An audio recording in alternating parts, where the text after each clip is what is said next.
News broke over the weekend that Microsoft Corporation has found itself in a pickle.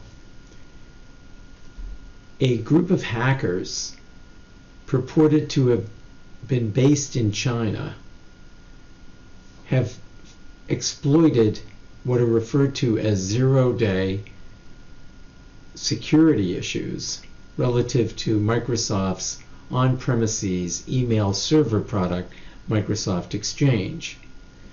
This headline from Bloomberg, for example, is just one of the stories that have been written on this topic.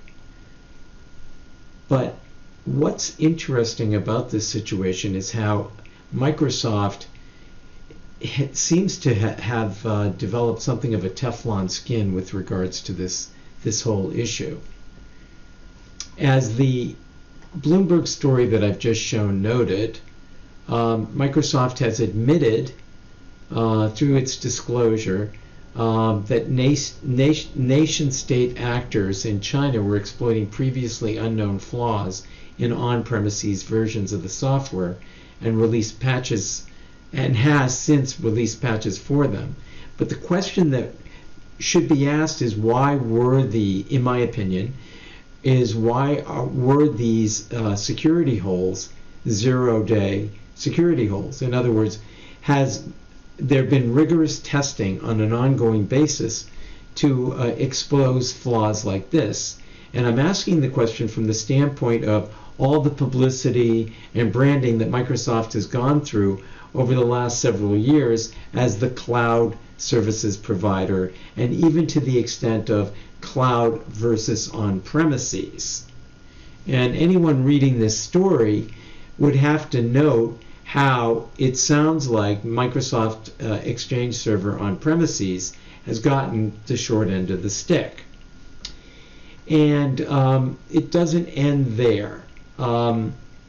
But what's curious in this whole situation, again, as I mentioned before, is something like this story written by Eric Savitz, which appeared in Barron's online edition today. And the headline is, "Here's Why Goldman Sachs Says Microsoft and Salesforce and Coupa Are Buys." And the analyst in question, Kash Rangan, notes in specifically, says Microsoft is one of the two well-positioned firms to capitalize on digital transformation spending. So this decision on the part of Goldman to make this recommendation, one has to think that Kash Rangan based this recommendation on some survey of opinions across enterprise customers, Microsoft's sweet spot.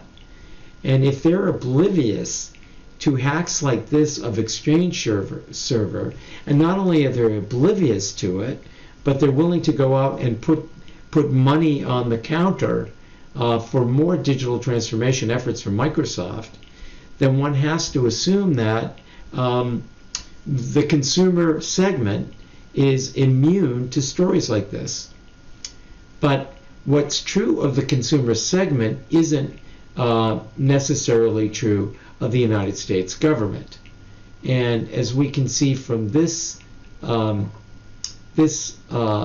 story on the topic, the United States government has actually announced, is looking into this hack very, very carefully, and further has announced retaliatory steps. The retaliatory steps are specifically intended for Russia, but they may very well be expanded to include some action against Chinese hackers. So if the business community is showing a cold shoulder to this event, the government isn't following suit. The enterprise software space for security continues to be a hot one.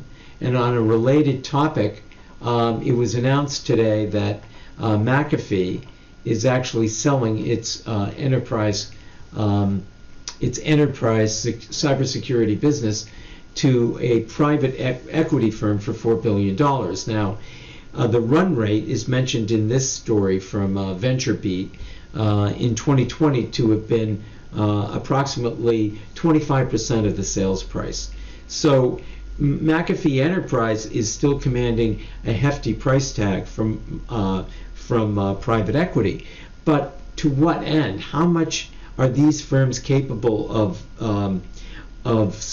proactively solving if we're continuing to see an ever-increasing and unfolding set of zero-day hacks? What's the impact for investors? If you've got a position in one of these companies, it certainly wouldn't hurt, in my opinion, to periodically take the pulse through some kind of research of what consumer sentiment is about either their products. In the case of Microsoft, this enterprise, the actual the server, Exchange server, Microsoft Exchange server on-prem, as well as an analyst opinion like this. My name is Ira Michael Blonder. I'm the CEO and founder of a company by the name of IMB Enterprises, Inc. My company is an advisory firm. We work with early stage enterprise software entrepreneurs and help them to structure more effective sales and marketing organizations. I'm also an investor, and I'm interested in technology, and I found this story curious and decided to post on it today. Talk to you soon.